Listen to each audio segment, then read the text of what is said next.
yakugiriye byose ambaye amekutendea. Ndashima Imana, namshukuru Mungu Imana yaturinze kwamba Mungu ametulinda ibihe byose bitambutse kwa siku zote ambazo zimepita. Nari gutyo, Nilikuwa hivyo pekee. Reka muje gutyo, nari gutyo. Wacha niseme hivyo, nilikuwa mimi peke yangu. Ariko kuri uyu mwanya, lakini kwa sasa kuna hivi. Kuna ile ambayo hiyo mundashaka anakumbana na shida nyingi.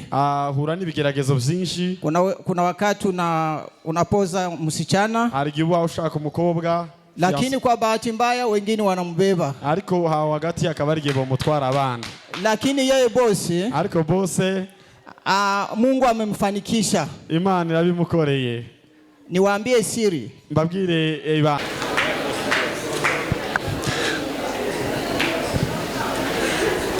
Haleluya. Haleluya. Ariko bacu ko ndabona ukuntu mwishimye namwe. Napona na tabasamu. Kuna sababu. Haleluya. Amen. Reka dusome igitabo cya Zaburi. Tusome katika Zaburi. Naomba mutulie tafadhali. Sihaja ngawe. Reka mvuge Kinyarwanda batwe Kinyamurenge. Kamuga Kinyamurenge. Wacha mimi ni atume Kinyamurenge, mimi nitumie sasa Kiswahili. Zaburi 103 murongo wa 2. Zaburi 103 mstari wa 2. Iravuga ngo nafsi yangu umuhimidi Bwana, wale usisahau fadhili zake zote. Amen. Amen. Haleluya. Amen. Mutima wanjye himbaza Uwiteka. Moyo wangu mtukuze Bwana. Ngo ntwibagirwe na usiyasahau ibyiza yagize gute mema yakugiriye byose ambaye amekutendea. Ndashima Imana, namshukuru Mungu Imana yaturinze kwamba Mungu ametulinda ibihe byose bitambutse kwa siku zote ambazo zimepita. Nari gutyo, nilikuwa hivyo pekee. Reka muje gutyo, nari gutyo. Wacha niseme hivyo, nilikuwa mimi peke yangu. Ariko kuri uyu mwanya, lakini kwa sasa kuna hivi. Kuna ile ambayo tuko na yeye. Haleluya. Glory be to Jesus. Ndongeye gushima tena kanisa. Nashukuru kwa kanisa. Deacon yakoze ibintu byiza. Deacons wamefanya kazi nzuri. Je, nahoraga mbibabwira buri gihe. Mimi nimeishi nikiwaambia. Ngabari. Ndo hawa. Twari turindiriye. Tulikuwa tunasubiria nini? Hari abantu twari turinze ngo bazabidukorere. Je, kuna wale ambao tulikuwa tunasubiria bakujia tufanyie. Tizavuye muri twebwe. Si ametoka bado kwetu sisi. None twarindiriye. Tulikuwa tunasubiria nini? Imana ibagirire neza. Mungu awabariki. Ndashimira ko ubukwe bwacu bwagenze neza. Nashukuru kwamba harusi yetu imekuwa vizuri. Tutatekerezaga zaidi vile ambavyo tulikuwa tunafikiria. Ariko byaje gushoboka. Na Mungu ameyafanya zaidi. Reka mbwira bari nyuma yacu. Reka mbwira bari nyuma yacu. Wacha niambie wale ambao wako nyuma yangu. Tibagira ubwoba. Wasiogope. Byose birashoboka. Yanawezekana. Ibyo ubona bigoye, yale ambayo naona ni magumu, birashoboka. Yanawezekana. Amen. Amen. Dukumwe n'uwacu hano. Niko na rafiki yangu hapa. Umwana mwiza cyane. Mtoto murembo sana.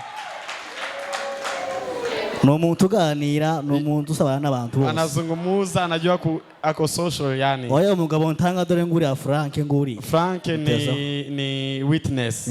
Go reka muhega cyangwa yo. Oya navuga ijambo rimwe vyiguraga nawe.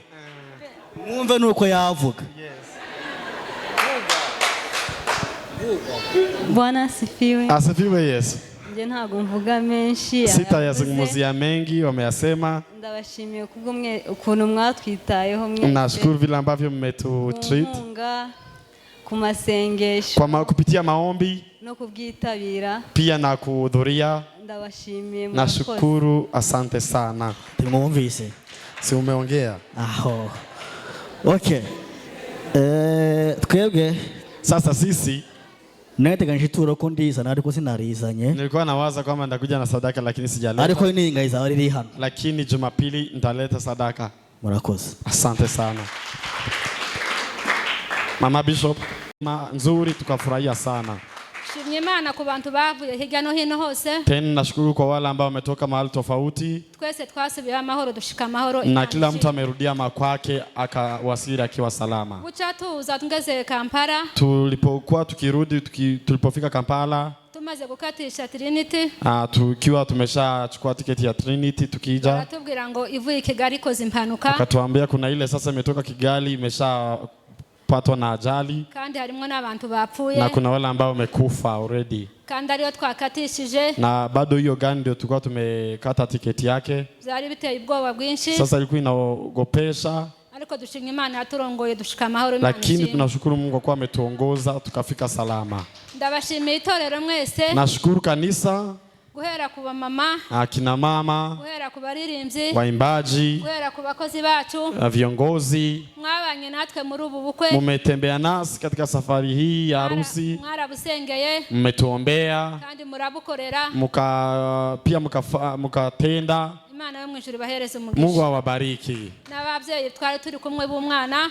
Pia na wazazi wa mtoto. Nao baravuze ngo Imana ibahe umugisha. Nao wametoa shukrani kwenu wakisema Mungu awabariki. Ndashimira familia ya Musinga. Tunashukuru pia familia ya Musinga. Murabona hano nije wa mama wabo bose. Mkinitazama mahali hapa mimi ndiye mama. Murabona ukuntu mberewe. Na mnaona vile ambavyo niko smart. Ndabashimiye uko mubona iyo mbuze nico bazabakora. Vile ambavyo nikiwaamuru hivyo ndivyo wanafanyaga. Ndabashimiye byimaze uko sasa na washukuru familia. Nichubahiro baza bampa. Na vile ambavyo wananiheshimisha. Ndabashimiye bana banje. Na washukuru watoto wangu. Kandi tuzabana muri byose hano muri kino gihugu. Na tutachangia yote hapa katika nchi hii. Uyu umugambi w'Imana yabonye ko tugomba kubana muri kino. Kwa maana ni mpango wa Mungu ili tuweze kuishi nanyi kwa nafasi hizi. Imana yampaye mukazana. Nashukuru kwa kuwa Mungu amenipa mwana. Imana yamwijuru ihabwe cyubahiro. Naye Mungu asifiwe. Ndumukugenda nkumva nabaye muremure. Sasa ninapotembea najisi kwamba nimekuwa mrefu. Ngasanga abana bagiye. Napata watoto wamemtembelea. Ndagira ngo nuharura ko ntetse muri kino cyumweru aho bazi. Naweza nikahesabu nimepika mara ngapi katika wiki hii. Ndumukugenda ngasanga yagaburiye abana. Napata mgeni bibi harusi amepikia watoto. Kuongera ibiro byinshi. Na wanaendelea kuongeza kilo. Imana kuri iki kintu Imana yankoreye. Nashukuru kwa kuwa kazi hii Mungu ambaye amenifanyia. Katika mlima huu wa Rongai.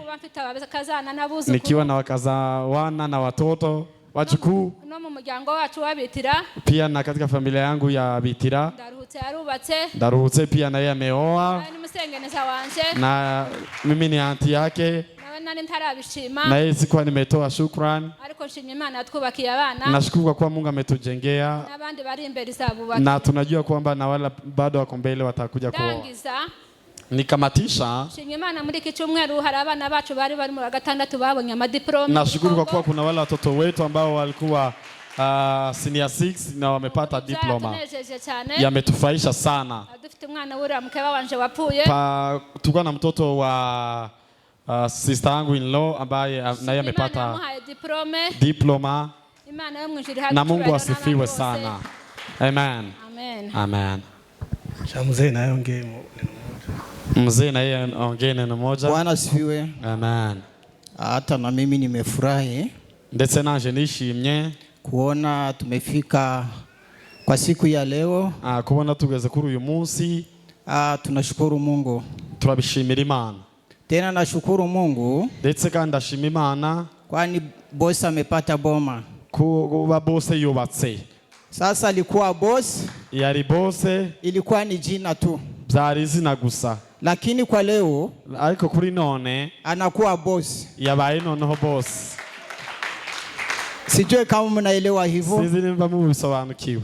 Tunafurahi kuona bibi ya boss. Kuri ibyo twishimiye kubona umugore we. Mnajua kuna wengi ambao wakipoza. Mnajua murabizi iyo umuntu ashaka. Anakumbana na shida nyingi. Hura n'ibigeragezo byinshi. Kuna wakati unapoza msichana. Arigiwa ushaka umukobwa. Lakini kwa bahati mbaya wengine wanambeba. Ariko hagati akabarige bomutwara abana. Lakini yeye boss. Ariko boss. Mungu amemfanikisha. Imana irabimukoreye. Niwaambie siri. Mbabwire ibanga. Hao watu bano bantu tangia wanapendana. Kuva batangira gukundana ni miaka 5. Uyu ni mwaka wa 5. Mnajua kama watu wameonyesha mambo ya upendo. urabona ko bagaragaje ikintu cy'urukundo.